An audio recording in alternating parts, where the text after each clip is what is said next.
Yule blessings to you, my friends, all the way around the world and back again. So happy Yule to all those who follow the Sabbats. Many of you don't, and many of you do. So this is a bit of both for everybody, but just to say it's what I follow. It's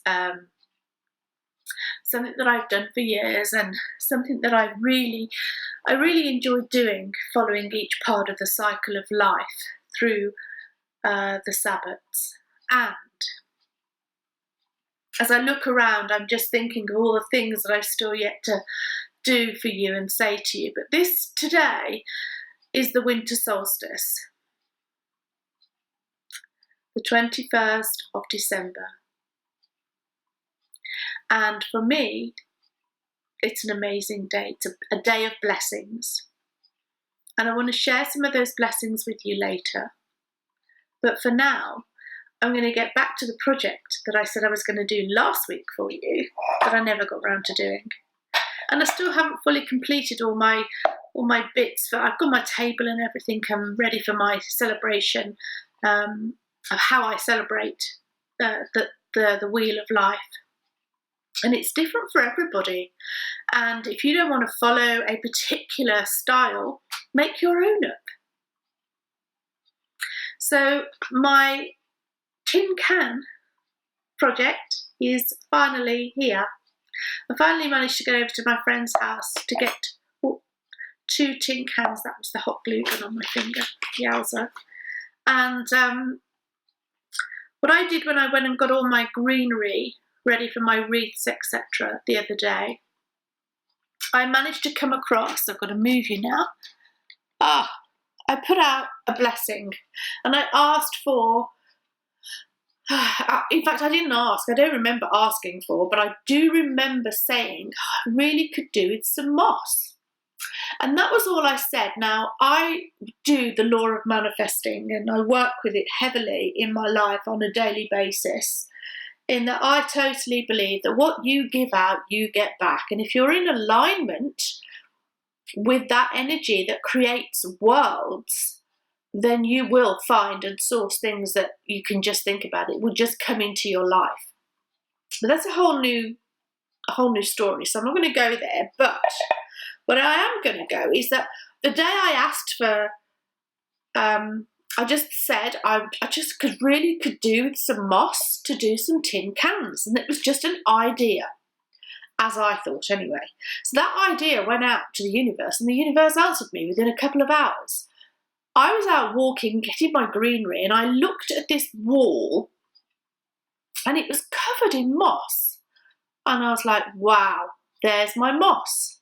So I thanked the universe, as I do, gave a blessing to Mother Earth, as I do, before I take anything. So here is that this was soaking wet. I've had this drying. Here is the moss. I'll finish my sentence before I go on. And I will, I have dried it out because it was sodden. So it's been lying on a rack underneath my radiator. Not that I have that on very often, but when it's on, so it's just dried it out a little bit.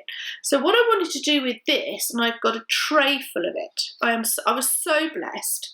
And this is just the same stuff that you buy in bags at your local gardening store. Don't know, I've never tried to buy it in bags. Actually, at your local craft store, I know they sell them in bags at my local craft store. Well, guys, this is it. This is all it is. I'm sure it's all it is. I'm sure it's real stuff, right? So I've got myself a glue gun. I need some more glue sticks, which are here. Well, at least they were.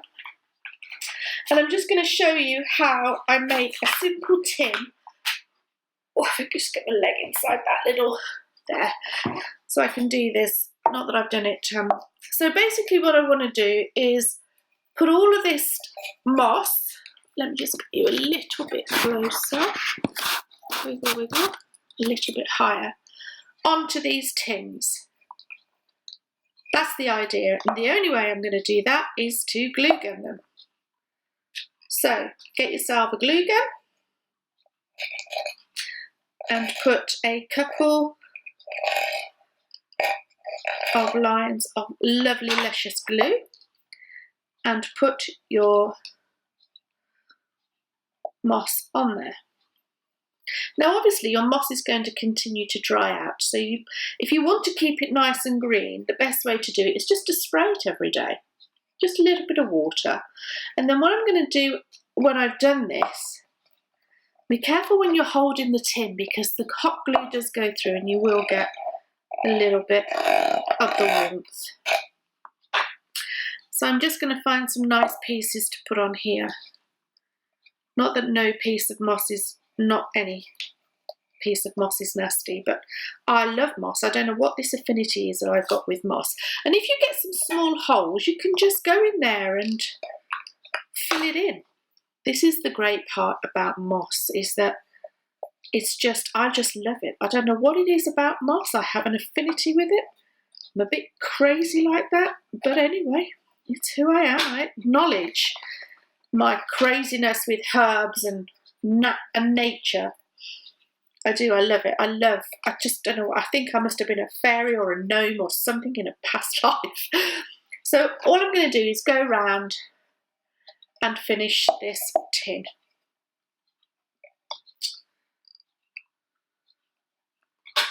With lovely moss. And then in the spring, I'm going to tell you what to do with it. It's like, well, this is a one-off wonder, willow. It's not actually, because you can use it. You can put it in the garden. Let me just find another nice piece that'll go in there, I reckon. Make sure you do it on paper, because when it dries out, obviously it does go very dry. That's its job. So we're just going to keep gluing this down. And I guess, if you've got a glue gun like mine that just gobbles up glue, you'll be forever putting glue in it.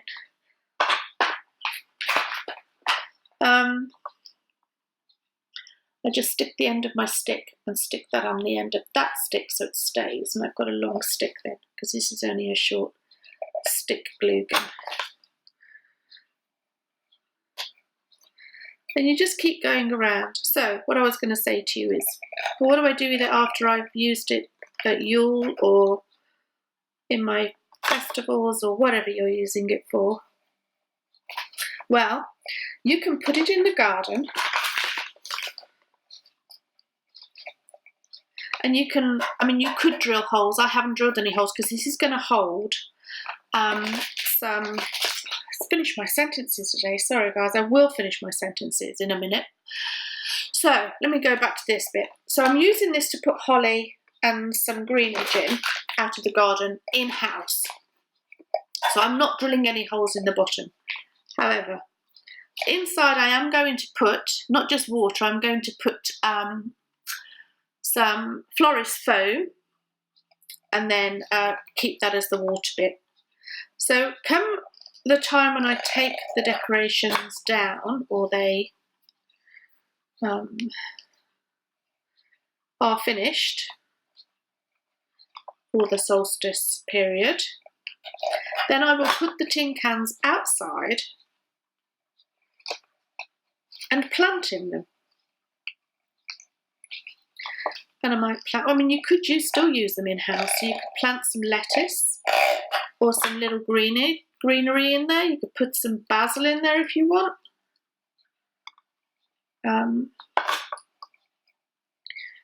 And have a little, I love that idea, have a little green garden in your home. What a fantastico idea.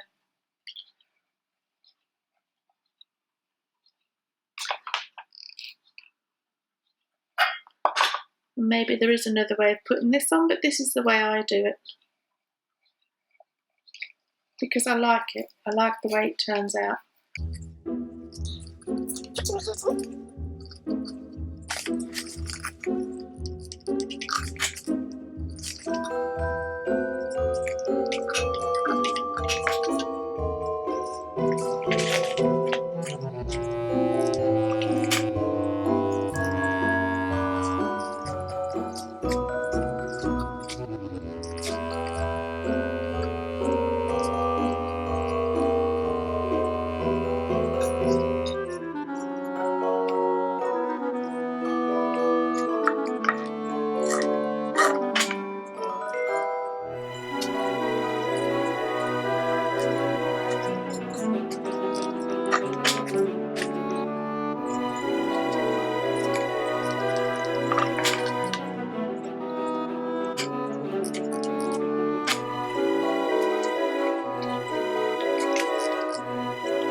There we have 2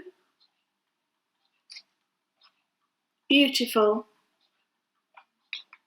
table decoration-y ornaments. Right, I think this is a great time of the year for reflection. And winter solstice is the darkest and the longest night of the year, which is hooray in some parts. Well, depending on where you are in the world, of course, because you could be on the opposite hemisphere to me in the UK, and then it would be the longest night, the longest day. Well, it'd still be the longest day, but it would be in sunlight rather than darkness. But for me, we're covering the winter solstice because I'm in the UK.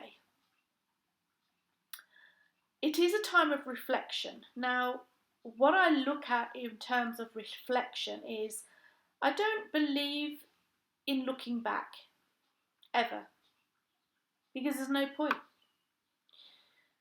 Because the past does no longer exist. You only have opportunity to put into place something for your future, because I believe we're constantly in the now, constantly evolving in the now, presence of now, the now. There's nothing left. There's nothing, even future isn't future because it has to be present in the now. You cannot get into the future unless you're in the now. You can't go into the past because that's gone.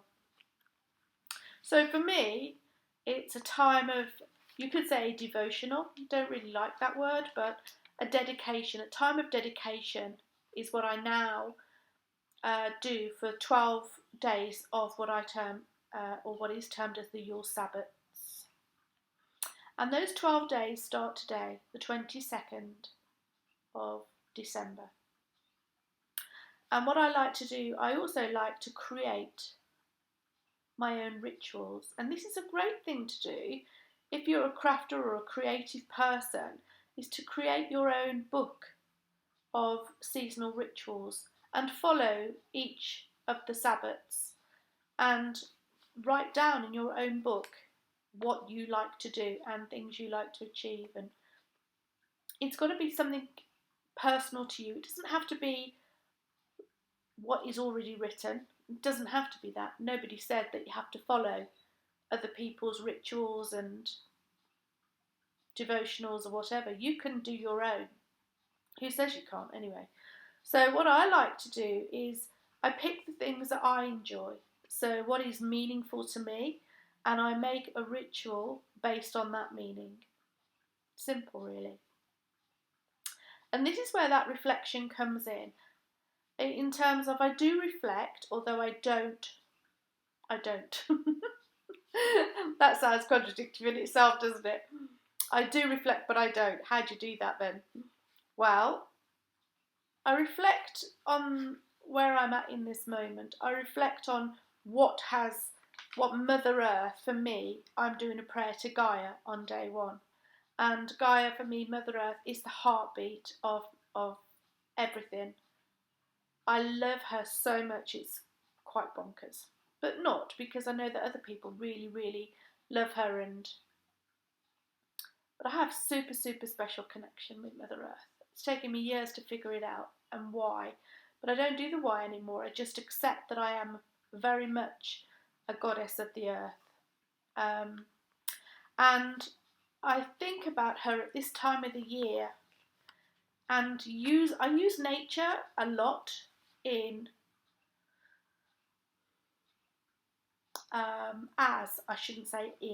I use nature a lot as signposts for my life. If I ask a question, I then trust that she will answer, or the universe will answer. So I work with all of it, but I am very, very much connected, first and foremost, to Mother Earth and nature in general. So think about in your life, this is just, you don't have to follow me, you don't have to do it the way I do. I just want to give you some ideas of what you could do for yourself to make your life very purposeful, very, very unique, and very connected. You'll feel really connected and whole and complete when you give yourself a ritual to follow. And I say ritual, that sounds a little bit, I don't know, maybe too heavy a word, but give yourself a seasonal rite of passage, maybe. I don't know what word you want to put to this, because to me, when you express energy through words, it can become complicated and misunderstood. What I'm saying to you is find your way. Find something that you will commit to every Sabbath or every quarter. You don't even have to do Sabbats. You could just do equinoxes and solstices. You could just follow full moons and new moons. But do something on those to honour. Some people honour God's prophecies, whatever it is for you. But you've got to find it. I can't tell you what that is. I can't show you the version of you. You've got to find the version of you that wants to do something a little bit more connected to who you are. And this for me is one way of doing it. So, even though the earth is asleep and dormant, I think about what is maybe dormant in my own life that is possibly likely to come to fruition in just a few months' time. What have I planted? What seeds did I plant? And those seeds could be thoughts, not literal seeds. What thoughts have I planted in the universal life force energy of creativity? And what is going to come back to me? Now, this can be done on a big level, as in dream big, or it can be done every day of what I think goes out and comes back to me as an experience. So at this time of the year, I love to be out in nature. I love to be out in nature all times of the year. But for today, my reflection is I give honour and thanks to what she has achieved for me and how she has blessed me and with the food, etc. And things that are still in the ground, it looks barren and bare, but this is, I think it's so beautiful. I don't ever look at it as barren and bare. I look at it as dormant and asleep. And I gently still love to nurture her. And looking at still the greenery and walking in her, listening to the birds sing and connecting with her through the soles of my feet. Now that heartbeat of Mother Earth, Gaia, still beats even though she's dormant. And I think that is just so beautiful. That her heart still beats, even though she's not productive in the way we know it to be productive in the spring and the summer, her heartbeat never stops. And she carries you every day of your life whilst you're here in the earth plane. When I mean carry you, you walk every day upon her back. and she carries you easily and effortlessly. She doesn't moan about it.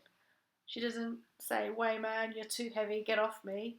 She carries you like a mother carries you when you're little, or when you're carried in the womb, when you're growing into life.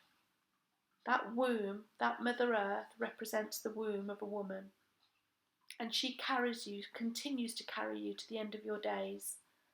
How do you thank her?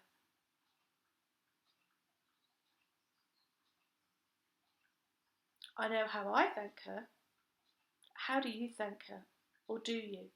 Or have you even ever thought about it that way? You walk upon the land, carefree, thinking that the local council owns it, when actually it's Mother Earth. She has a heartbeat.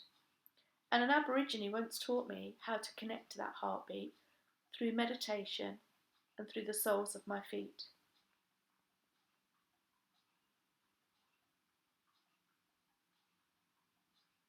I bet you've never thought of it that way.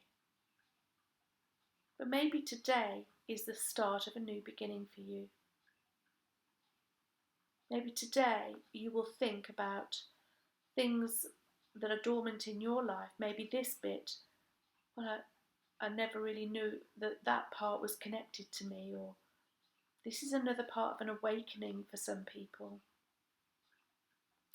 And Mother Earth is at the core of it. Without her and the trees that she grows, so without her land, the trees couldn't grow. If the trees didn't grow, we wouldn't be able to breathe. And when you break down the cycle of life rather than rushing through it like Mad Hatters at a tea party in Alice in Wonderland and missing everything, and you really connect to it, the basics of life, you become accustomed to wanting to be an extension of that energy at all times. Now for me, I love life. I love days. Even when they're grey, I will find something to celebrate within the darkness. And this is what Mother Earth is doing right now. She may be laying dormant to our eyes, but inside she still lives. And all her precious plants are thriving underground, ready to give life in the spring to the newness of a rebirth. And I love it. I love these months. I love every month. I love everything that I see. I watch outside of my window, all the small tiny birds feeding on the bugs and the berries, that she continues to provide for them. And they don't struggle with lack.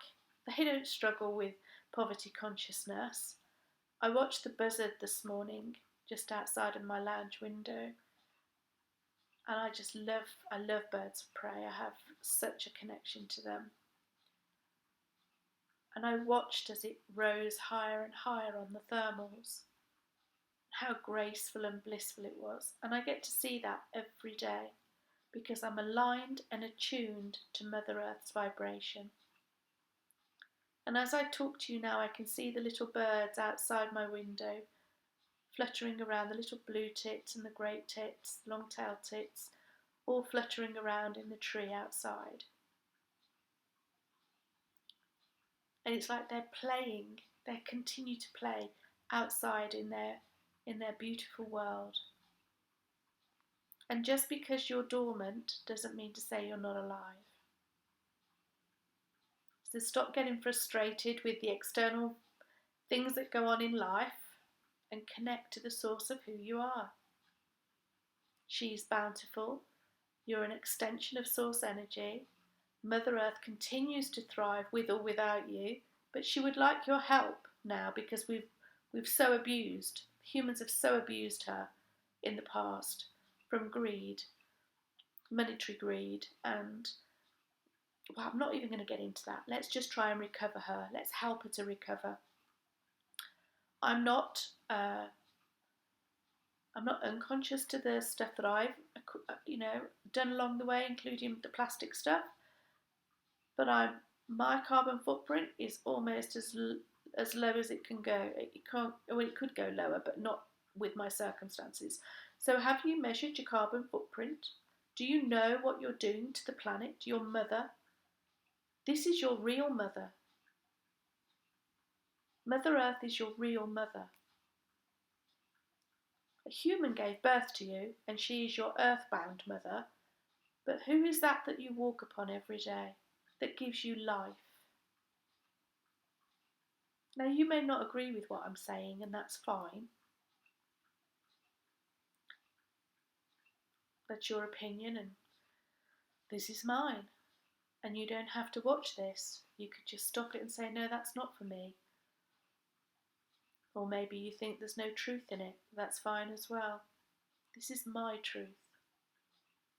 And I'm happy to share it with someone else, because it may, with all of you, not just someone, it may give someone, just one person in the whole world, an insight that they needed. I'm guided to do this from my inner self. It's not about me, never has been and never will be. It's about how I serve others. And maybe that's something you can reflect on today. How did you serve Mother Earth? And how are you going to increase that serving to her? And what is dormant in your own life that may come to bloom in just a few months' time? Something that you thought was dead and buried and done for, and you've given it no attention whatsoever, and in spring it will just probably come back to life. Who knows? So it's a bit like on the full moons I do my pruning, and I prune my garden, but I prune myself as well, getting rid of dead wood, getting rid of dead people, not literally dead people, but people who no longer serve me, people who are no longer in vibrational alignment with my how I want to live my life. It's my choice. And I hope that this teaching has helped you think about how you treat Mother Earth, your own mother, the one that gives you life every day, or helps with that. This is the first Yule blessing, and I'll give you another one tomorrow. Namaste, my friends, all the way around the world and back again.